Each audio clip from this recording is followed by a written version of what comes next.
चांद के दक्षिणी ध्रुव को बेहद रहस्यमयी माना जाता है, जहां अरबों सालों से सूरज की रोशनी नहीं पहुंची है। ऐसी ही चांद से जुड़ी 10 बातें जो शायद ही आपको पता हों, चलिए जानते हैं। नंबर 1, चंद्रमा गोल नहीं है। पूर्णिमा के दिन हमें चांद गोल नजर आता है, लेकिन असल में यह किसी गेंद की तरह गोल नहीं बल्कि अंडाकार है। नंबर 2, यह कभी पूरा नहीं दिखता है। हम चांद के 59% हिस्से को ही देख पाते हैं। चांद का 41% हिस्सा धरती से नजर नहीं आता। अगर आप चांद के इसी हिस्से में खड़े होकर देखेंगे तो धरती भी दिखाई नहीं देगी। Number 3, blue moon. साल 1883 में इंडोनेशियाई द्वीप पर पृथ्वी के इतिहास का सबसे भीषण ज्वालामुखी विस्फोट हुआ था। माना जाता है इस विस्फोट की आवाज ऑस्ट्रेलिया के शहर पर्थ तक सुनाई दी थी। इस विस्फोट के बाद वायुमंडल में इतनी राख फैल गई कि रातों में चांद नीला नजर आया। नंबर 4, चंद्रमा पृथ्वी की रफ्तार धीमी कर रहा है। जब चंद्रमा पृथ्वी के सबसे करीब होता है तो इसे पेरिग्री कहते हैं। इस दौरान चंद्रमा पृथ्वी की घूर्णन शक्ति कम कर देता है। नंबर 5, चांद पर सीक्रेट प्रोजेक्ट।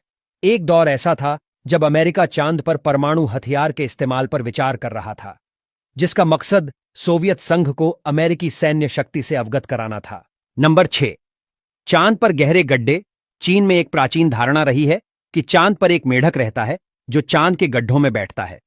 ऐसी ही कहानियां कभी ना कभी आपने भी सुनी होंगी, लेकिन ये गहरे गड्ढे 4 अरब साल पहले आकाशीय पिंडों के टक्कर से बने हैं।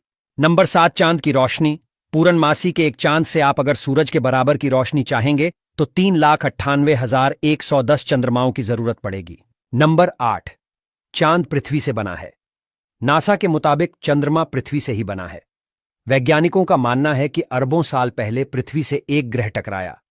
इस टकराव के दौरान ही एक टुकड़ा निकला और पृथ्वी के चक्कर लगाने लगा, जिसे हम चांद के नाम से जानते हैं। नंबर 9, वैज्ञानिक ऐसी संभावना व्यक्त करते हैं कि चंद्रमा हर वर्ष धरती से 3.78 सेंटीमीटर दूर होता जा रहा है। ऐसे ही ये दूर होता जाएगा तो एक वक्त ऐसा आएगा जब चंद्रमा पृथ्वी से दूर अंतरिक्ष में खो जाएगा। नंबर 10, चांद का दक्षिणी ध्रुवीय क्षेत्र। भारत का चंद्रयान 3 इसी क्षेत्र में पहुंचा है। इस क्षेत्र को बेहद रहस्यमयी माना जाता है। नासा के मुताबिक इस क्षेत्र में ऐसे कई गहरे गड्ढे और पर्वत हैं जिसकी छांव वाली जमीन पर अरबों सालों से सूरज की रोशनी नहीं पहुंची है। अब भारत पहला ऐसा देश बन गया है जिसने चांद के दक्षिणी ध्रुव पर सॉफ्ट लैंडिंग करवाई है। लैंडर में एक रोवर है जो चंद्रमा का अध्ययन करेगा। दक्षिणी ध्रुव पर सूरज की रोशनी न पड़ने की वजह से यह बेहद ठंडा इलाका है। माना जा रहा है यहां पानी के साथ साथ कई खनिज मौजूद हो सकते हैं।